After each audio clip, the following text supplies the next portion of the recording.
नमस्कार, मैं हूं श्रीनारायण तिवारी और आप देख रहे हैं नेशनल न्यूज। छत्तीसगढ़ में बवाल हो गया है।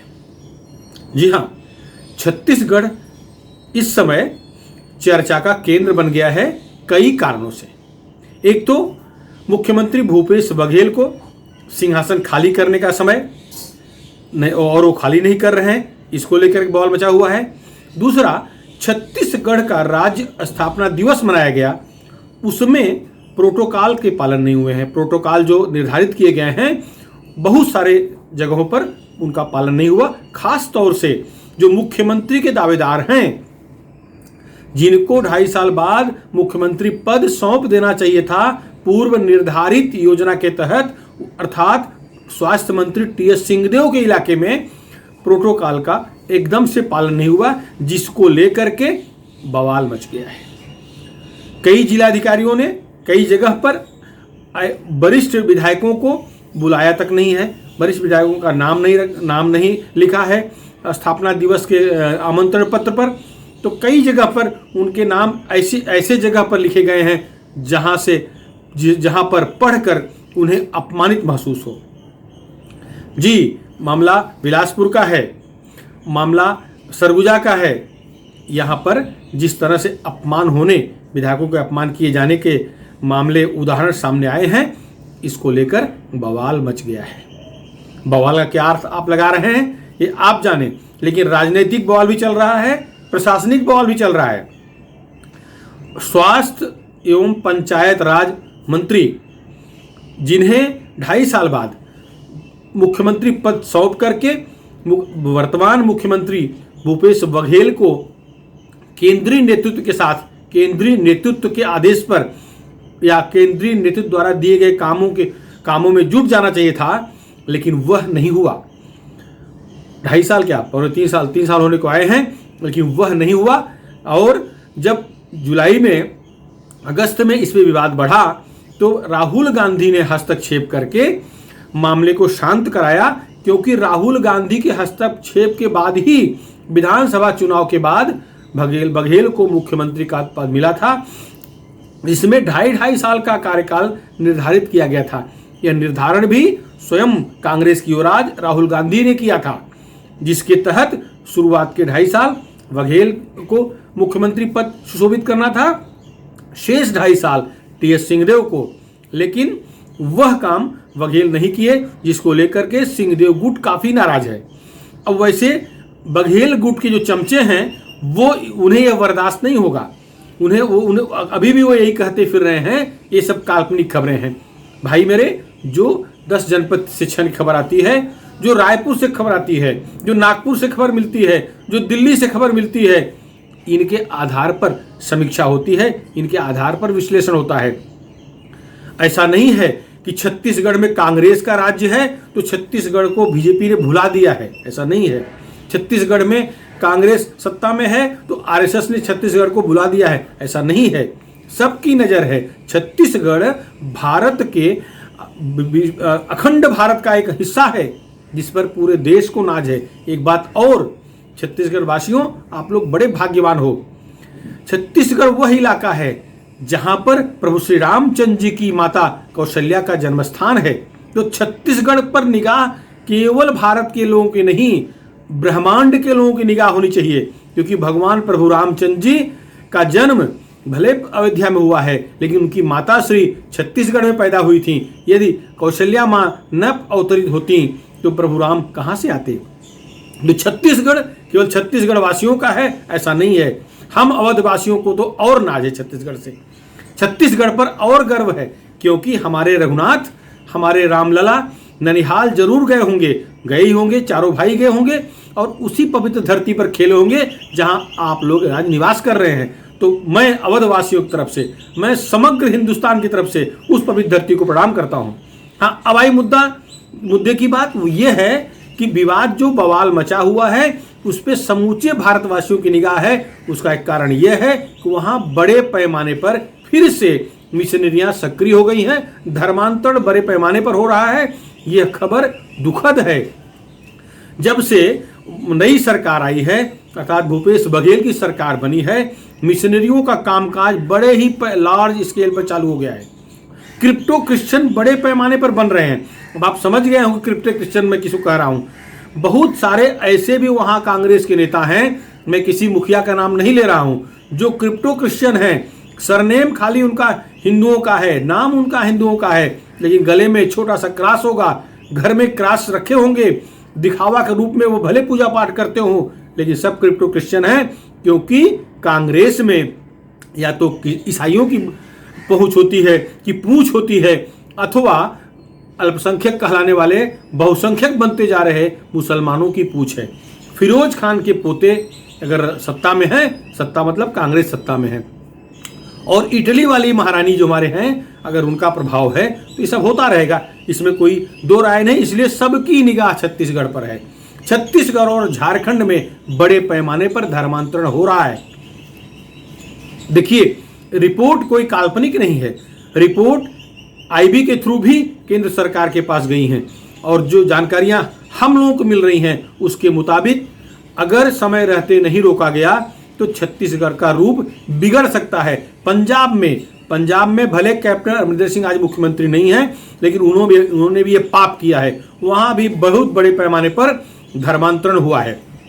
उसमें 10 जनपद का आशीर्वाद पाने के लिए कैप्टन अमरिंदर सिंह ने वह पाप किया जिसके लिए भारत की जनता, पंजाब की जनता कभी माफ नहीं करेगी। बड़े पैमाने पर धर्मांतरण वहां हुआ है। अनुमान है कि 10% सिख, दलित सिख क्रिश्चियन बन गए हैं, एकदम से ईसाई धर्म स्वीकार कर लिए हैं।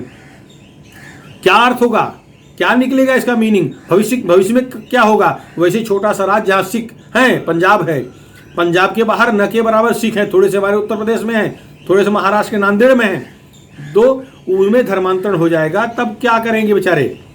वैसे ही पाकिस्तान का पड़ोसी राज्य है हमारे दुश्मन देश का पड़ोस में हमारे भारत का जो इलाका, प्रांतीय इलाका है, क्षेत्र एक तरह से सटा हुआ पाकिस्तान का इलाका है, तो संकट में वैसे ही है, ऊपर से धर्म परिवर्तन।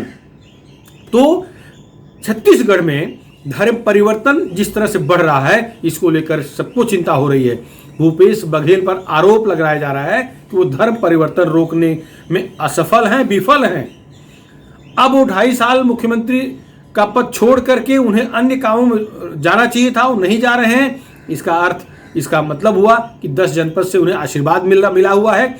वैसे पंजाब में बगावत की स्थिति देखते हुए दिवाली तक का समय बघेल को दिया गया था, 10 जनपद ने दिया था, उन्हें अब तक छोड़ देना चाहिए था, क्योंकि दिवाली गई, बघेल को चला जाना चाहिए था। कब जाएंगे समय अभी निर्धारित नहीं हो रहा है, लेकिन लंबी दिल्ली की यात्रा करके रायपुर लौटे, बिलासपुर लौटे सरगुजा नरेश ने मीडिया से, चुनिंदा पत्रकारों से बात करते हुए इस बात को स्वीकार किया है कि दिल्ली आलाकमान अपने पुराने फैसले पर अडिग है। जब उनसे सवाल पूछा गया क्या 2.5 साल का फार्मूला पर अब कोई अनुकरण हो रहा है, उसका अनुपालन हो रहा है, उन्होंने कहा था कि ये तय करना आलाकमान का काम है। जो फार्मूला पहले तय हुआ था वह आज भी कायम है, अर्थात 2.5 साल का फार्मूला अभी भी कायम है।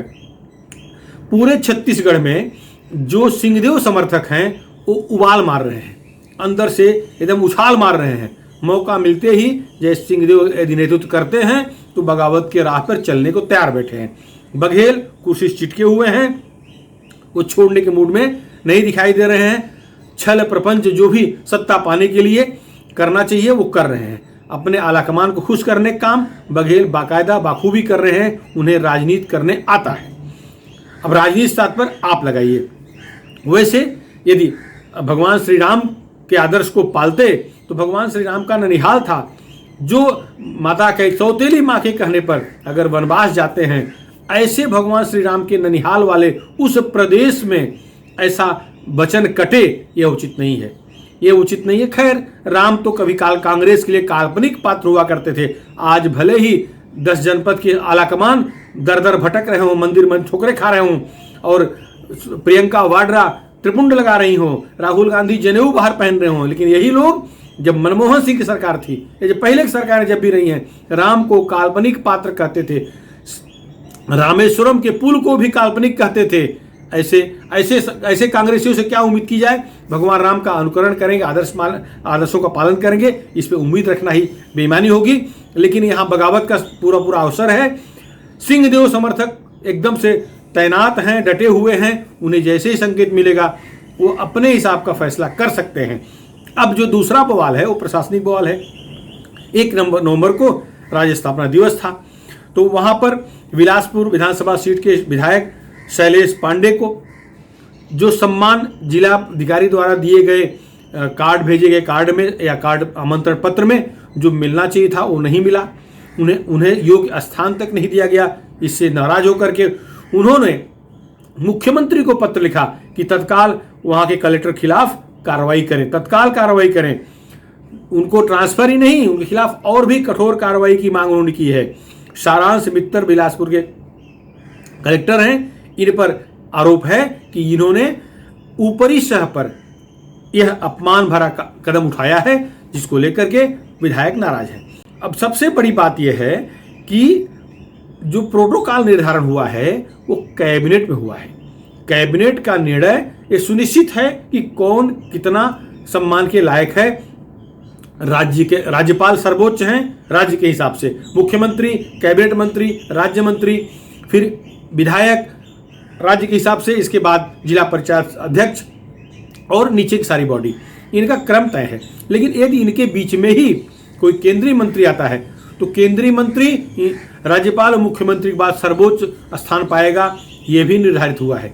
लेकिन इस समय वहाँ के जो प्रशासन में जुड़े चाटुकार अधिकारी हैं वो सारे प्रोटोकॉल का उल्लंघन कर रहे हैं। इस पर जब ईटीवी के रिपोर्टर ने टीएस सिंहदेव से चर्चा किया और उनसे पूछा तो उन्होंने कहा कि ये गलत है, यदि अपमान हुआ है तो गलत है। ये इसका उन्होंने एकदम जोरदार विरोध किया। उन्होंने बताया कि उन्होंने उदाहरण देके बताया कि यदि प्रशासन ने सरकार के द्वारा निर्धारित प्रोटोकॉल का पालन नहीं किया तो वह दंड का अधिकारी तो होना ही चाहिए। उन्होंने बताया कि यदि केंद्रीय मंत्री रेणुका जी उनके इलाके में आती हैं तो वह भी मंत्री हैं, राज्य के मंत्री हैं, वो केंद्रीय मंत्री हैं, तो उनका सम्मान राज्य के मंत्री के तौर पर टीएस सिंहदेव से अधिक होगा। उनका प्रोटोकॉल में उच्च दर्जा दिया जाएगा, दिया जाना ही चाहिए। इस पर पार्टी पॉलिटिक्स नहीं होनी चाहिए। और उन्होंने कहा कि इसका निराकरण होना चाहिए, प्रशासनिक लोग ऐसा क्यों किए। एक और विवाद, एक और बवाल है, इसमें पूरे राज्य में नाराजगी है। जहां जहां भी विधायकों का अपमान हुआ है, यहां तक कि रूलिंग पार्टी के विधायकों का अपमान हुआ, इससे रूलिंग पार्टी के लोग खफा होंगे। आरोप है कि जो जो विधायक सिंहदेव के समर्थक हैं उनको सम्मान नहीं दिया जा रहा है, उनको उनके इलाके काम नहीं किया जा रहा है, उन्हें बदनाम करने की कोशिश की जा रही है, षड्यंत्र किया जा रहा है, ये आरोप लग रहे हैं। अभी दुर्गा पूजा संपन्न हुआ, गणेशोत्सव संपन्न हुआ, कोरोना चल रहा है, सच है। कोरोना के जो प्रोटोकॉल हैं उसके तहत, कोरोना के जो मापदंड हैं उसके तहत कार्यक्रमों का आयोजन किया जाना चाहिए। बाजार लग रही है, भीड़ इकट्ठा हो रहा है। यहाँ पर छत्तीसगढ़ प्रशासन को कोरोना नहीं दिख रहा है।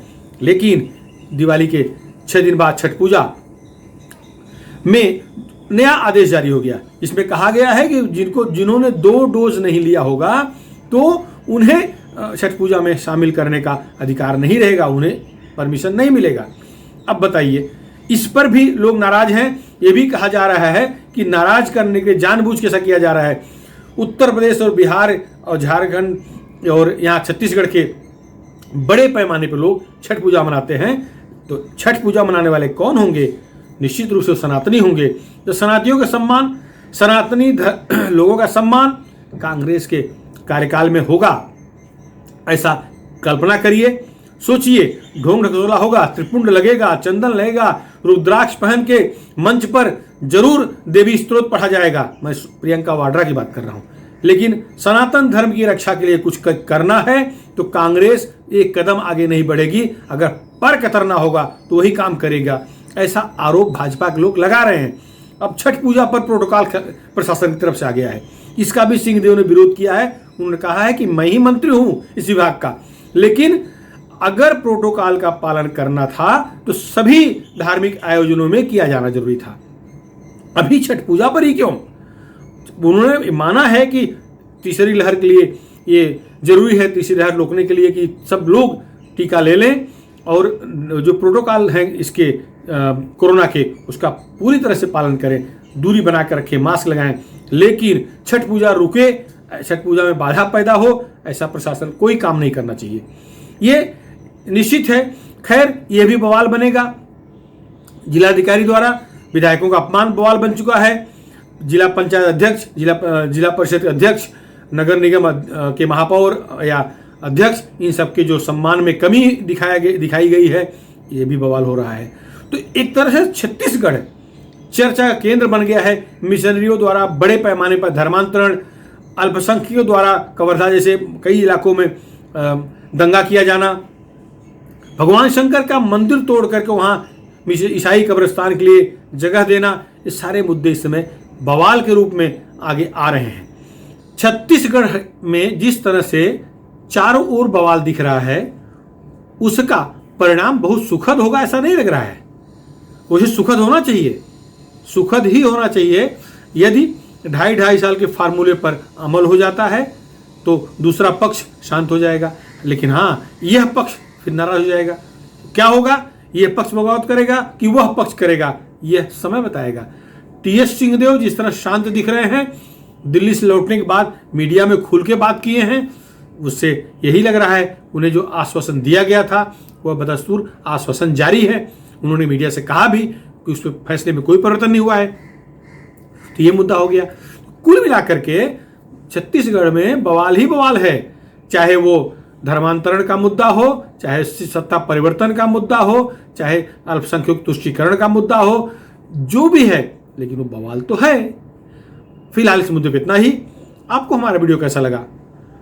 यदि पसंद आया हो तो शेयर करिए, और हाँ, यदि अभी तक आप हमारे चैनल नेशनल न्यूज चैनल को सब्सक्राइब न किए हों तो कृपया सब्सक्राइब कर लें, जिससे राष्ट्रहित के जुड़े, राष्ट्रहित से संबंधित जिन मुद्दों पर हम वीडियो बनाएं और पोस्ट करें वो आपको तत्काल मिल जाए।